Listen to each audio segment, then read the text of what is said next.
wani. Iku sing bener. Aturane jane ngoten. Napa kok ngoten? Sebab lek ngeten iki misale sing ngatur acara wis pamitan durung didongani. Lho kula ngeten iki lho gak ono sing ngatur kuwi.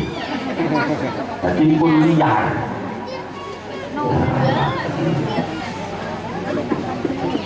Lho apa dosa ngono iku ngomong kasih dhisik boten.